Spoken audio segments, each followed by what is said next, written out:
এই আমাদের অনন্য মামুন ভাইয়ের নড়াচড়া ভালো লাগে না, বুঝছেন? এই বেচারা কখন যে কি করে বসে, মানে পুরোটাই অদ্ভুত কারবার। শের সিনেমা নিয়ে তিনি যে আপডেটটা দিয়েছে, শের সিনেমা এক থাবায় সব শেষ করে দেবে। প্রিন্স, সোলজার, সব কিছুকে এক থাবায় শেষ করে দিতে আসছে পরিচালক অনন্য মামুন।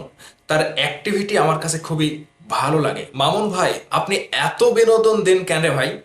আপনি রীতিমতো সাকিব ভক্তদের মধ্যে আরো একটা উচ্ছ্বাস জাগিয়ে দিয়েছেন শের সিনেমা দিয়ে। আপনি শাহরুখ খানের সাথে সেলফি তুললেন, রণবীর কাপুরের সাথে সেলফি তুললেন, প্রভাসের সাথে সেলফি তুললেন, তার পরবর্তীতে এসে শের সিনেমার আপডেট দিলেন। শের সিনেমা কাকে নিয়ে বানাবেন তাহলে? শাকিব খানকে নিয়ে একটা ছবিও আপনি পোস্ট করেছেন, যেখানে পরিচালক অনন্য মামুন এমন একটা ডায়লগ কিংবা এমন একটা স্লোগান দিয়েছে, শের হবে এক থাবায় সবকিছু শেষ করে দেওয়ার মতো একটি সিনেমা। যেখানে সাকিবিয়ানরা অনন্য মামুন ভাইয়ের পোস্টে গিয়ে বলছে, ভাই আপনি এত বিনোদন দিতে পারেন, আপনি শাকিব খানকে নিয়ে হয়তো শের সিনেমাটি বানাবেন। যে স্লো মোশন পোস্টার কিংবা অ্যানিমেশন পোস্টারে দেখেছিলাম, হুবহু সেটা শাকিব খান।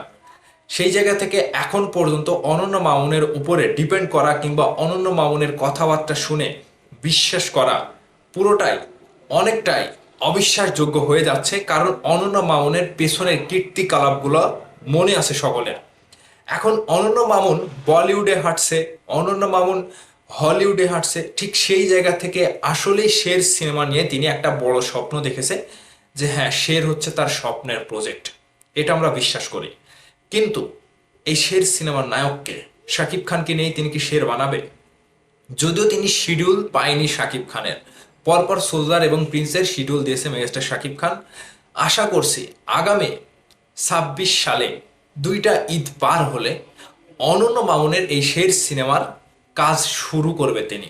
যেহেতু প্রিন্স এবং সোলজারের পরে ফাঁকা সময় শাকিব খানের, সেই ফাঁকা সময়টাতে, ও আরো একটা কথা তো বলতে ভুলে গিয়েছি ভাই, শাকিব খান তো 28 সাল পর্যন্ত লকড।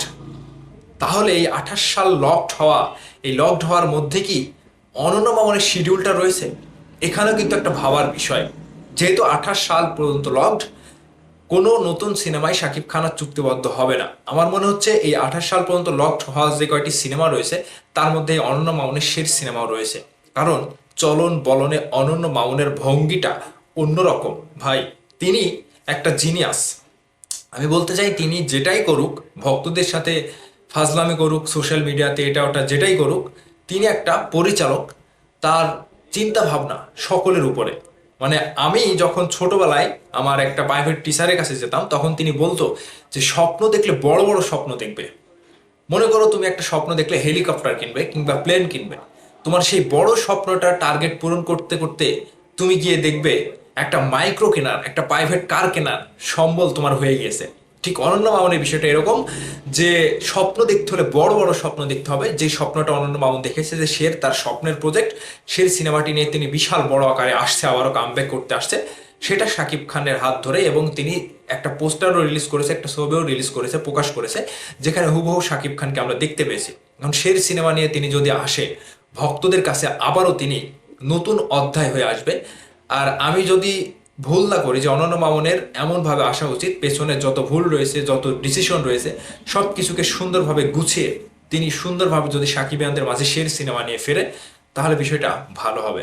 এখন অনন্য মামুনের অ্যাক্টিভিটি দেখে আপনাদের কাছে কি মনে হচ্ছে? শের সিনেমা নিয়ে কি আসলেই শাকিব খানকে নিয়ে তিনি ফিরবে, নাকি শের দিয়ে তিনি আবারও সকলের রেকর্ড ভেঙে দেবে? বিষয়টি নিয়ে আপনাদের মতামত অবশ্যই কমেন্ট করে জানাবেন। ভালো থাকবেন সবাই। ততক্ষণ পর্যন্ত অনন্য মামুনের অনলাইন অ্যাক্টিভিটি আপনারা দেখতে থাকুন আর বিনোদন নেন।